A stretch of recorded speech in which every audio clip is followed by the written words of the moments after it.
오늘은 11번째 제11강입니다. 진도를 조금 점검해 보겠습니다. 모두 15강까지 있는 계획 가운데 10강을 마치고 이제 11강부터 15강까지 남았습니다. 3분의 2를 하고 3분의 1이 남은 셈입니다. 오늘 제11강은 시야의 확대라는 제목을 걸고 영웅 이야기에 대한 남은 논의, 비교 고찰을 하고 범인 이야기로 넘어가고 남녀 관계로 나아갑니다. 조금 내용이 잡다합니다. 11강의 1, 영웅 이야기 비교 고찰을 하기 위해서 영웅의 일생의 단락들을 이미 잘 알고 있으나 한 번 더 점검해 보겠습니다.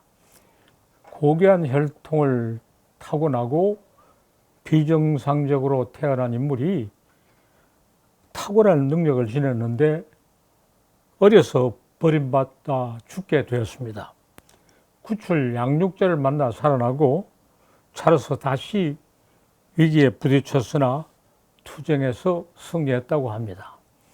이런 단락들로 이루어진 영웅의 일생이 우리만의 것이 아니고 세계 도처의 것이 있습니다. 다른 곳들의 자료 몇 가지를 들어서 우리 것과 비교해 고찰을 해보기로 하겠습니다. 오늘의 강의 내용은 이미 다른 논제에서 자세히 이야기한 것을 간추려서 재검토합니다. 아프리카의 사례를 먼저 들어보죠. 멀리 아프리카로 가면은 아프리카 내륙에 사는 니앙가라는 민족이 구정하는 무인도 서사시의 주인공 무인도도 영웅의 일생을 보여줍니다. 두드러진 단락을 들어서 말해보죠. 무인도는 국왕의 아들이지만은 어머니의 손바닥에서 태어났다는 특이한 비정상적인 조건을 가지고 용력이 뛰어났습니다. 아버지가 미워해 머리를 땅에 묻으려 하다가 북에 실려 북처럼 생긴 그런 괴짝에 실어 강에다 띄웠습니다. 물뱀에 이르는 나라 이르러 구출되고 물뱀이 구출자가 된 것이 특이합니다. 여러 가지 용맹한 그런 행적을 보이다가 자기 나라로 되돌아오니 아버지가 아들이 온다는 소리를 듣고 도망쳤습니다. 도망친 아버지를 대신해서 나라의 통치권을 장악했습니다. 비교 고찰은 나중에 하기로 하고 사례를 더 들어봅시다. 중국의 경우에도 사마천의 사기에 전하는 이런 식의 건국 시조들, 은나라의 설, 주나라의 기, 진나라의 대업은 영웅의 일생을 보여줍니다. 그러면서 그 나름대로 특징이 있습니다. 하나하나 구별하지 말고 대강 말해봅시다. 모두 아비가 없이 태어났다고 하고 고귀한 혈통이라는 말이 없는 것은 좀 특이합니다. 어머니가 새 알을 먹고 태어났다고도 하고 거인의 발자죽을 밟고 잉태했다고도 합니다. 뛰어난 능력이 있는가는 미리 맞이하지 않고 나중에 국왕으로 발탁되었다고 하는 데서 나타납니다. 모두 비정상적으로 출생했으며 내다버렸습니다. 소와 말이 밟지 않고 숲속에 가져놓았습니다. 물에다 버리니 새들이 날개로 덮어주었다고 합니다. 위기를 이겨내는 투쟁은 별반 없고 국왕에게 그 능력이 인정돼서 발탁되어 왕위를 물려줬기 때문에 새로운 나라를 세우는 기틀을 마련했다. 이렇게 사마천의 서기사기에서 이런 시기의 창업군주들의 이야기를 하고 있습니다. 유럽의 사례는 용무일생을 보여주는 게 많이 있습니다. 가장 두드러진 본보기를 하나 들어서 오이디푸스 이야기를 하겠습니다. 소포크레스가 희곡을 써서 널리 알려진 이야기입니다. 있는 이야기를 가지고 작품을 창작했지 작품을 창작해서 비로소 생겨난 건 아닙니다. 오이디푸스는 테바의 왕의 아들입니다. 태어나면 장차 아버지를 죽이고 어머니와 결혼하게 한다는 그런 예언을 거기서는 신탁이라 합니다. 신이 뭐라고 얘기하는 것을 무당이 알아듣고 전해주는 것을 신탁이라 합니다. 뛰어난 능력은 나중에 나타납니다. 그 아버지를 죽이고 어머니와 결혼한다는 예언될까 두려워 갓 태어난 오이디푸스를 발을 묶고 산에다 내버리라고 부하에게 시켰습니다. 신하에게 시켰습니다. 그러나 그 신하는 오이디푸스를 참아 죽이지 못하고 이른 나라 코린토스의 목동에게 넘겨주었습니다. 목동이 이 아이를 데리고 자기 나라에 가서 왕에게 부하쳐서 오이디푸스는 그 나라 왕자로 양육되고 자기가 그 나라의 왕자라고 알고 있었습니다. 그런데 아버지를 죽이고 어머니와 결혼할 시라는 그런 신탁이 있는 것을 알고 자기가 아버지라고 여기는 코린토스의 왕과 왕비를 죽일까와 두려워서 멀리 떠나갔습니다. 도중에 어떤 사람과 만나 다투다가 사람을 죽이고 보니 그 인물은 테바의 왕이었습니다. 테바이로 가서 골칫거린 괴물 스핑크스를 퇴치하는 공적을 세우고 왕비와 결혼해 두 아들을 낳았습니다. 그 뒤에 역전이 일어납니다. 테바이의 역병이 도는 것을 알아보니 그 이유가 아버지를 죽이고 어머니와 결혼한 자가 그 나라에 있기 때문이라는 것이었습니다. 그래서 어떤 녀석이 테바이의 왕을 죽였느냐 하고 조사를 해보니 수사관인 자신이 범인이라는 것을 알았습니다. 사태의 진상을 알자 아들과 결혼한 어머니는 자결하고 오이디푸스 자신은 눈을 찔러 장님이 되고 두 자식과 함께 끝없는 방랑의 길을 떠났다고 합니다. 많이 잘 알려진 이야기지만은 논의의 필요가 있어서 한 번 더 다시 이렇게 듭니다. 앞에 이야기한 아프리카의 사례는 우리 것과 아주 흡사합니다.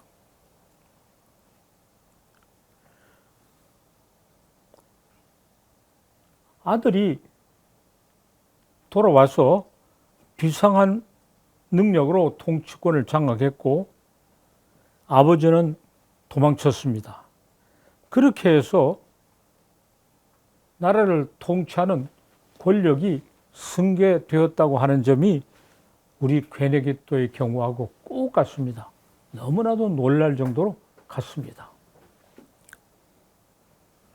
중국의 사례는 투쟁이 없는 게 특징입니다.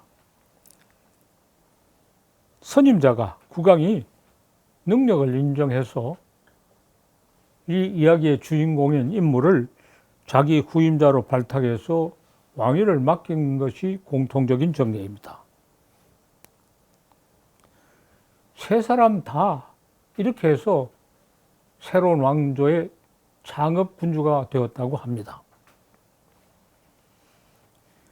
유럽의 사례는 통치자의 교체가 예상하지 못한 통치자의 교체에 예상하지 못한 실수가 계제되어 비극적 결말에 이르렀다고 했습니다. 위에서 든 오이디푸스만 그런 게 아니고 다른 모든 영웅이 비극적 결말에 이르는 것이 다르지 않습니다. 그래서 비극적 결말에 이르는 것이 영웅의 일생의 정해진 달력이다, 공식이라고 말하는 견해가 세상에 널리 퍼져 있고, 우리 경우에도 거기다 맞춰서 영웅의 일생을 정리하려고 하는 시도가 있었습니다. 그러나 영웅의 일생이 투쟁에서 승리하는 데 이르지 않고 비극적 결말에 이르렀다는 것이 유럽의 경우에는 공통적이지만 세계 전역에서 볼 때는 매우 예외적입니다. 투쟁에서 승리를 얻었다고 하는 것이 우리 경우와 아프리카 경우와 공통적이어서 이것이 일반적인 형태라고 말할 수 있습니다. 어떤 쪽이 일반적인 형태라, 그것은 빈도수가 많은 것이 일반적이라고 말할 수 있지만은 한국과 아프리카처럼 아주 멀리 떨어진 곳에 있는 공통점은 그것이 일반적인 형태라고 하는 강력한 증거가 됩니다. 자, 위에서 어떤 차이점이 있는가 대강 말했습니다. 이런 차이점이 왜 생겼느냐? 지금까지 말한 것은 사실 판단입니다. 학문은 사실 판단에서 사실 판단을 근거로 인과 판단으로 넘어가고, 인과 판단을 넘어서서 가치 판단으로 가는 것이 학문을 연구하는 통상적인 순서입니다. 사실 판단은 명확하게 할 수 있습니다. 그러나 인과 판단부터는 명확하기 어렵고 어떤 견해 차이가 있고 논자의 세계관이 개재될 수 있습니다. 가치 판단은 더욱 상대적이죠. 자, 이것이 왜 생겼는가? 왜 이런 차이가 생겼냐? 우리는 지금 인과 판단으로 들어가고 있습니다. 왜 이런 것이 생겼느냐 하는 인과 판단은 사실 판단을 근거로 해서 이루어져야 합니다. 한국의 경우, 아프리카의 경우가 같다고 하는 사실 판단은 이런 영웅의 일생이 인류의 보편적인 어떤 사고 형태고 문화적 표현이라고 하는, 왜 이런 것이 있느냐? 인류는 이런 생각을 하고 이런 표현을 하게 할 수 있는 어떤 공통적인 이유가 있다 하는 쪽으로 생각하게 됩니다. 그 공통적인 이유가 무엇인가를 우리 아직은 명확하게 말할 수 없으나 상당히 논의가 이제 진전된 것입니다. 비교 고찰을 더하고 인과 판단에 대한 논의를 더 전개하기로 하겠습니다. 중국의 경우에는 그 자료의 특성이 있습니다. 즉, 구전되는 이야기가 아니고 사마천의 사기에 정리해 놓은 겁니다. 그러므로 구전이 실상과는 상당히 다르게 제작되었을 가능성이 큽니다.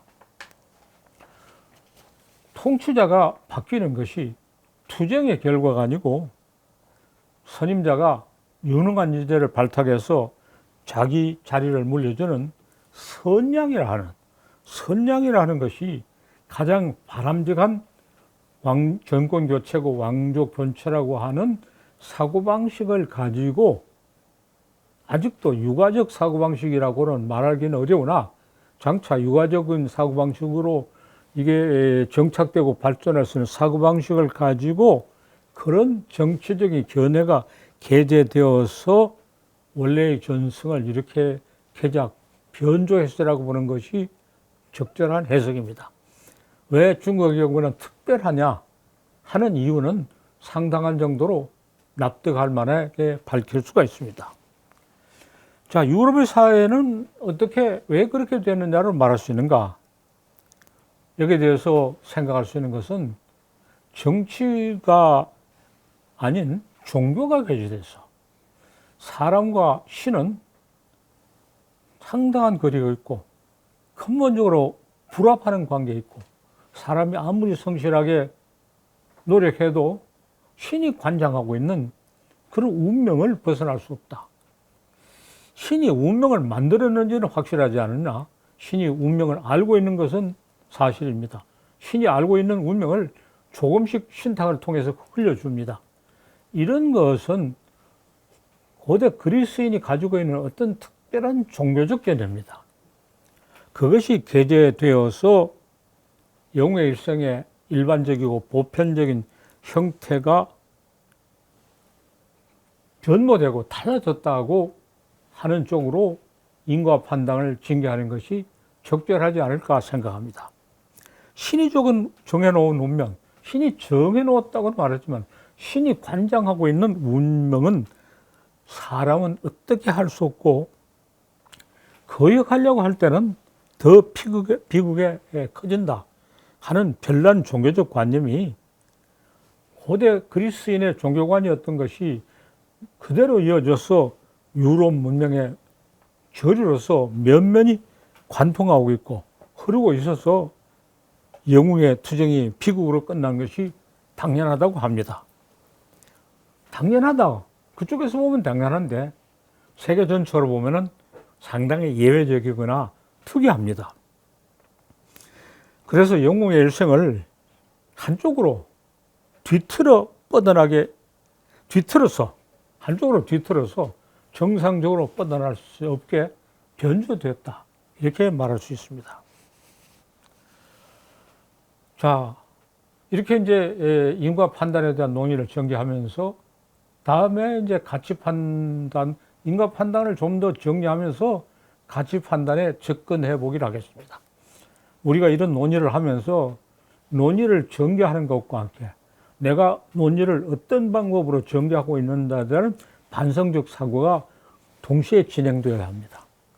내가 하고 있는 일을 스스로 점검하면서 논의를 전개해야 논의가 올바르게 되고 또 논의의 성과가 이중으로 큽니다.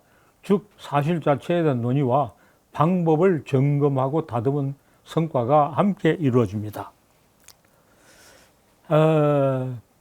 중국의 경우를 어떤 거기에 불변의 도리가 있다 하는 것은 일반적인 생각입니다. 유럽의 그 비극적 영웅이 인간 종시의 존재의 본질을 말해준다고 그쪽 사람들은 말하고 또 거기에 동조하는 사람도 있지만은 그것이 인간 존재의 본질을 말해준다고 하는 것은 좀 지나치거나 치우친 이야기입니다. 우리와 아프리카가 상통하고 있는 투쟁에 의해서 승리를 성취하고 아버지의 권력이 아들이 앗아가는 그런 것은 변질이나 또 특이한 종교의 침해 없이 자연적으로 형성되고 있는 역사 전개 자체의 특징이면서 거기에 대한 우리의 인식이라고 말할 수 있습니다.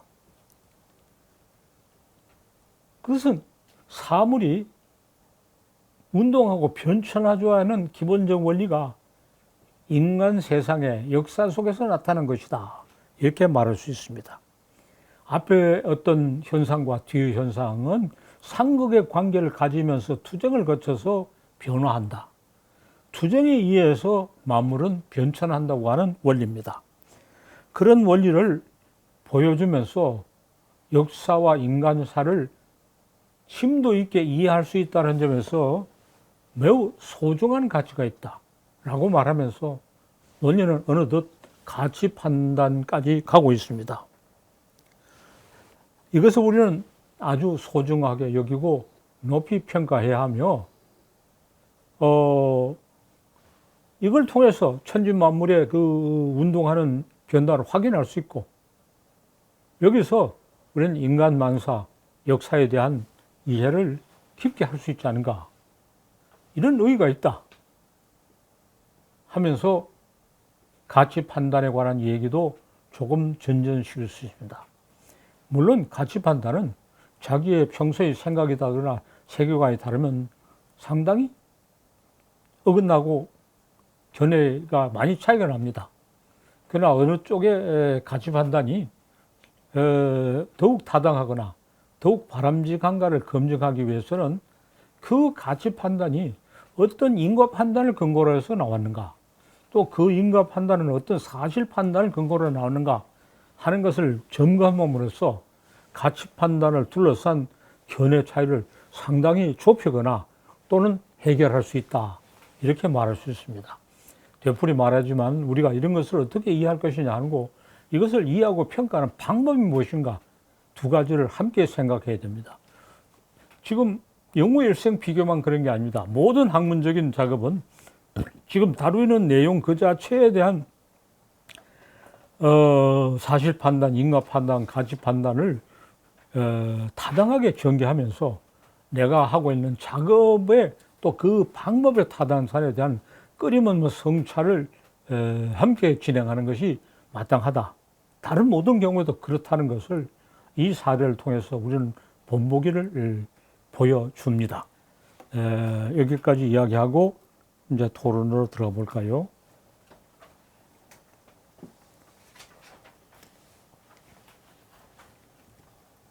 제가 먼저 말씀드리겠습니다. 오늘 선생님께서 주신 말씀 더 멀리 나아가에서 비교라고 하는 것, 특히 그 학문적 방법론에 대해서 아주 명쾌한 말씀을 주셨다고 생각합니다. 그러나 이제 좀 다시 한번 고려해야 될 것은 신인 불합적 세계관을 가지고 있는 그리스에 대해서 좀 더 말씀을 해야 될 것 같고, 또 이제 그리스적인 어떤 사고 방식을 이어받았다고 흔히 말하는 헤브라이즘까지 연계를 해서 그런 어떤 신인 불합은 궁극적으로 어떤 세계관에서부터 비롯된 건지, 예외적이고 아주 특별한 것인지, 종교적인 것의 일반적인 유형이거나 양상인지, 이런 것을 좀 다시 한번 말씀해 주십시오. 예. 장애물을 하나 비켜놓고 슬쩍 지나갔더니 들켰어요. 신인 불합이 원인이 돼서 그런 것이 개입해서 이런 변형이 생겼다 말했지, 신인 불합 그놈은 왜 생겼느냐를 말하지 않았어요. 예. 그렇게 되면 이제 우리가 이런 문제에 부딪히면 연구를 진행하다가 격가지가 생깁니다. 격가지를 따라보다 보면 본가지가 없어지는 수가 많아요. 그러기 때문에는 격가지는 잠시 접어두고 이 문제는 나중에 별도로 논의하기로 하고 이야기를 진행하자고 하는 것이 정상입니다. 왜냐하면 두 마리 토끼를 잡을 수가 없어요. 자, 그러면 그래 놓고 그 격가지의 이야기를 하기로 해봅시다.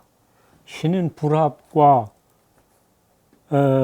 신인 합일, 예.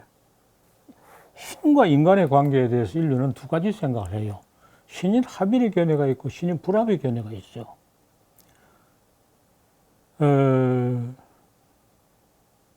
대개 유라시아 대륙을 이렇게 나누면 유라시아 동쪽의 사람들은 신인 합일을 추구하고 서쪽의 사람들은 신인 불합을 추구해요. 신인 합일을 추구하는 쪽에서는 신은 저 바깥에 있기만 하지 않고 내 마음속에도 있다. 내 마음속에 있던 신과 저 바깥의 신이 같은 신이다. 또 심하게는 신은 저 바깥에 없고 내 마음속에만 있다. 신 불합을 이야기하는 쪽은 저 바깥에 있는 신은 나하고는 별개의 존재고 나는 저 신 때문에 두려움을 느끼게 되고 저 신의 어떤 심판을 받는 존재다.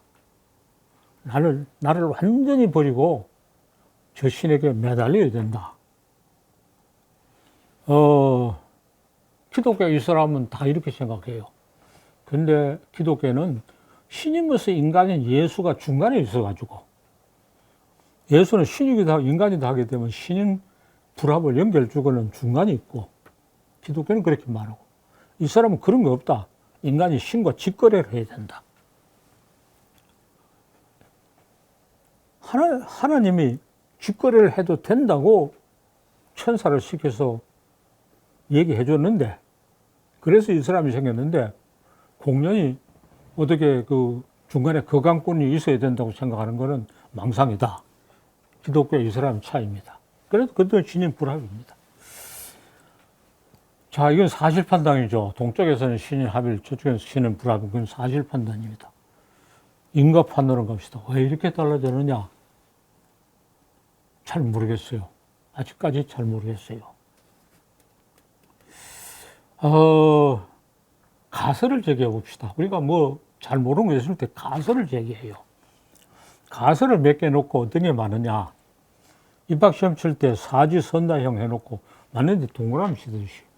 한 가설은 토지가 비옥하고 먹을 것이 비교적 넉넉한 쪽에서는 신인 합의를 생각하고 사막이고 땅이 불모의 땅이고 삶의 조건이 매우 어려울 때 조용히 앉아서 사는 게 아니라 아주 뛰어다니면서 싸움을 하고 악착같이 살아야 되는 쪽에서는 신인 불합을 생각하게 된 게 아닌가. 한 개의 가설입니다. 가설이 맞는지 모르고 또는 두 번째 가설, 세 번째 가설, 몇 개의 가설을 제기해놓고 가설끼리 비교해서 누가 정답에 가까운가 하는 추리를 전개해야 될 것입니다.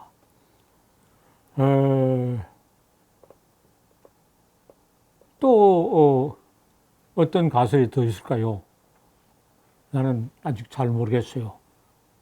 논의의 진전을 얻으려면 바로 정답으로 나가지 말고 가설을 몇 개 더 내놓고 이야기를 해야 되리라고 생각합니다.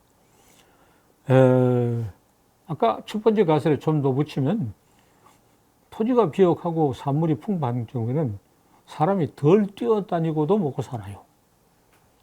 저쪽에서는 사람들이 많이 뛰어나게 되고 그런 동안에 살생도 많이 하게 되고 자기도 많이 다쳐요.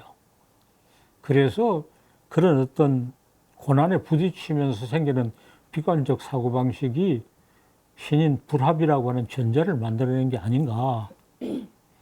이렇게 가설을 약간 보완하는 걸로 이야기를 그칠 수밖에 없어요, 지금은.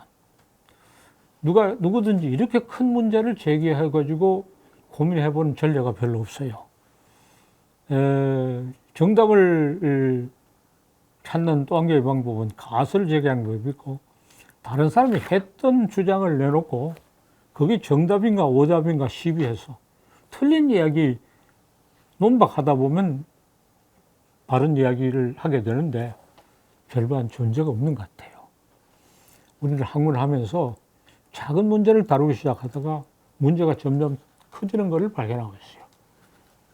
문제가 커지는 것을 두렵게 여기지 말고 그 큰 문제를 감당할 수 있는 능력이 있느냐를 반성해야 되죠. 문제를 크게 다루면서 우리 능력이 자연적으로 향상되도록 노력해야 되리라고 봅니다.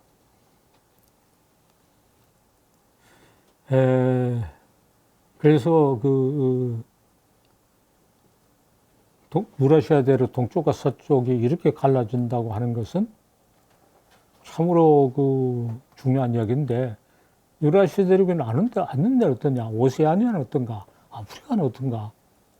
오세아니아, 아프리카는 신인 합일 쪽에 가까운 것 같아요, 거기도.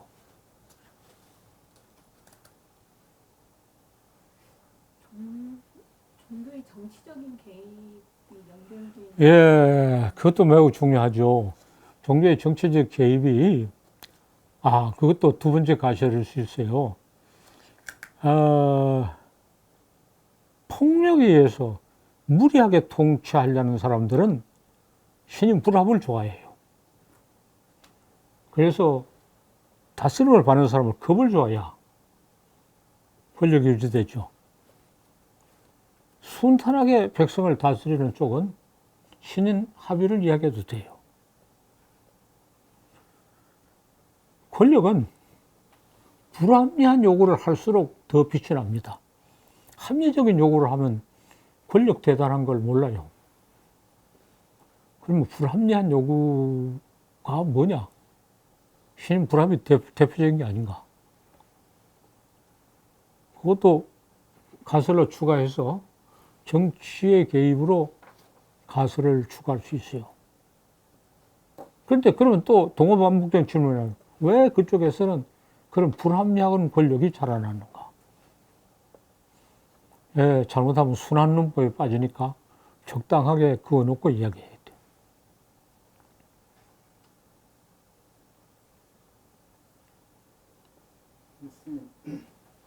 말씀을 듣다 보니까 굉장히 큰 지침을 주시긴 했지만 이런 겁니다. 결국은 테바이의 아들로 태어난 오이디푸스가 아버지를 죽여서 불가피하게 그런 어떤 살인을 저지르는 거거나 아니면 지금 무인도가 가서 아버지 땅을 차지하는 거나 또 게네기또가 가서 결국은 아버지 땅을 다시 되찾는 거나 결국 같은 양상은 둘 다 권력은 어떻게 교체되는가? 권력은 어떻게 고쳐되는가 하는 문제는 역사는 어떻게 발전하느냐 문제예요. 권력은 어떻게 고쳐되느냐, 역사는 발전하는가, 천재 만물은 어떻게 변하는가. 권력을 어떻게 교체할 때는 작은 문제입니다. 역사는 어떻게 발전하는 더 큰 문제입니다. 천지 만물을 어떻게 교체 가장 큰 문제죠. 이것이 연결되어 있어요.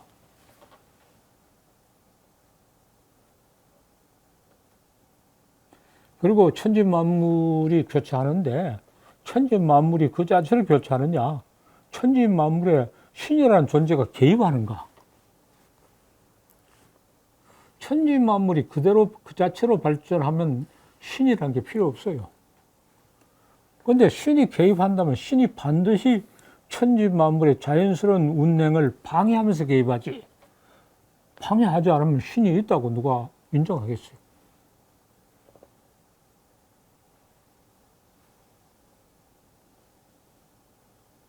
권력은 이치에 어긋난 짓을 해야 권력이 더욱 빛난다. 이런 원리를 말할 수 있어요.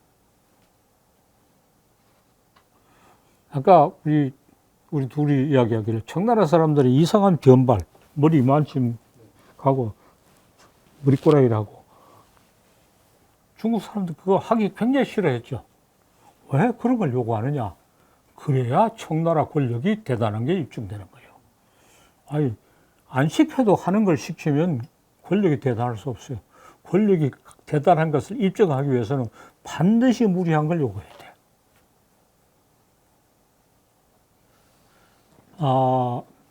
이 유라시아 동쪽 사람들은 좋은 토양에서 편안하게 잘 살았는데 가끔가다 그런 횡포한 지배자가 나타나요. 선생님, 그러면 같은 영웅의 일생 구조를 채택을 하고 있으면서도 결국 한쪽은 비극으로 끝나고 한쪽은 행복한 결말을 보여주는 이것이 나중에 극에서 그 카타르시스 이론으로 가는 비극 우월론으로 물론 글로 다 연결되는 이야기죠. 그건 또 영국 쪽에서 이야기할 거니까 한꺼번에 다 말하지 말고 조금 거기다 들어봅시다. 이 유라시아 동쪽에서도 북방 유목민족 사이에는 신인 불합과 상통하는 그런 성향이 있었다고 말할 수 있어요. 그래서 북쪽 유목민족의 세계하고 남쪽 농경민족의 사이에도 차이가 있다. 청나라가 그렇게 한 것은 북방 유목민족의 몽고 제국과 상통하게 그런 것을 남쪽 농경민족에게 와서 강요한. 그러면서 나라의 크기를 지나치게 필요 이상으로 확대한 거예요. 몽골 제국이나 청나라 제국이나 나라를 그렇게 확대할 이유가 하나도 없는 거예요. 정복 그 자체를 목적으로 해. 정복 그 자체를 목적으로 하면 신인 불합 쪽으로 가고 정복 당한 사람들을 권력으로 휘두르기 위해서는 무리한 요구를 해야 돼.